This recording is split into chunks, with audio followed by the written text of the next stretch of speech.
हर हर महादेव, जय माता दी, राधे राधे। जैसे कि कई बार 2-3 व्रत एक ही दिन पड़ जाते हैं तो मन में सवाल आता है इन व्रतों को कैसे करें, इनकी पूजा विधि क्या रहेगी।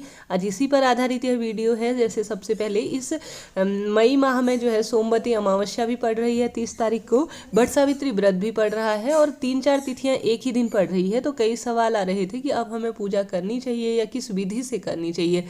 सबसे पहले तो मेरे घर पर ये सवाल मेरे भी मन में था, तो मैंने इस समस्या का समाधान अपने पंडित जी से पूछा जो कि मुझसे ज़्यादा जानकार हैं। उन्होंने मेरी इस समस्या का समाधान किया। तो उन्होंने कहा बहुत अच्छी बात है, बहुत शुभ संयोग होता है जब 3-4 शुभ तिथियां अर्थात 3-4 व्रत एक ही दिन पड़ते हैं। ये तो अहोभाग्य है कहने का अर्थ है।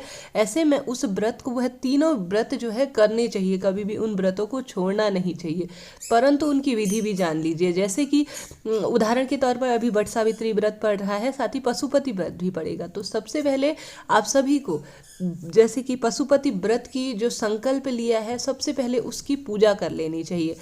उस जगह पर आपने भगवान शिव की स्थापना की होगी या मंदिर में जाकर आप कर रहे हैं, तो उसके पश्चात विधि वही रहेगी जो आप करते थे, परंतु आप निश्चित जगह पर अगर दूसरी, जैसे मान लेते हैं घर के मंदिर में आप किसी व्रत की पूजा करें, तो उस जगह से शास्त्र यह कहता है कि पहले एक व्रत की जो पूजा विधि है उसे पूर्ण विधि विधान से आप सभी को कर लेनी है। हमेशा ध्यान रखिए, व्रत छोड़ना नहीं है, कर लेनी है। उसके बाद उस जगह से उठ जाना है, थोड़ा सा आचमन कर लेना है, अर्थात मुंह में पानी ले लेना है, कुल्ला इत्यादि कर लेना है और उस आसन को बदल देना है, या थोड़ा सा उस जगह उठ के दोबारा से उस जगह पर बैठ के दूसरे व्रत की विधि करनी है। जैसे कि मान लेते हैं पशुपति व्रत या सोमवार का व्रत आप घर पर पूजा कर रहे हैं, तो पहले उस व्रत की सुबह की पूजा कर लेंगे और उसके पश्चात जो है वट सावित्री व्रत की घर पर पूजा कर रहे हैं, तो उस व्रत की विधि को उठकर उस जगह से थोड़ा सा हाथ पैर धोकर अर्थात आचमन कर कर कुल्ला कर कर फिर दोबारा से उस व्रत की जो पूर्ण विधि होगी वह आप सभी को कर लेनी होगी। कहने का अर्थ है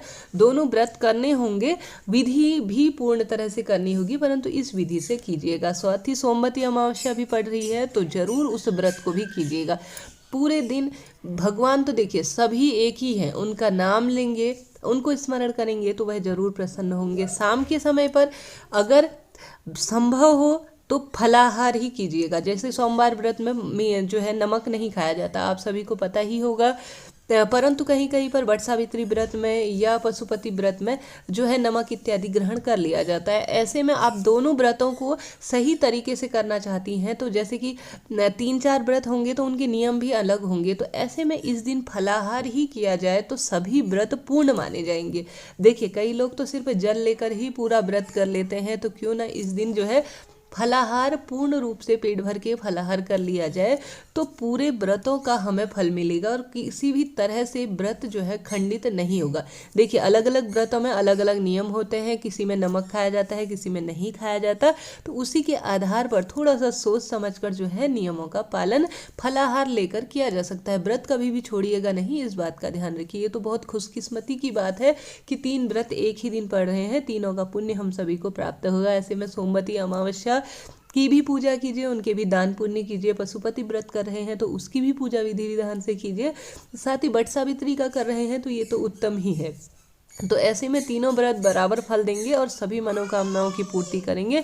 तीनों की जो जो विधि विधान है उसी अनुसार कीजिए। बस पारण इत्यादि का भी अलग अलग तरह से कर सके तो उत्तम है। मुझे उम्मीद है आज की जानकारी आप सभी के लिए महत्वपूर्ण रही होगी। मन में कोई सवाल हो तो जरूर पूछिएगा। हर हर महादेव, श्री शिवाय नमस्तुभ्यम, जय माता दी।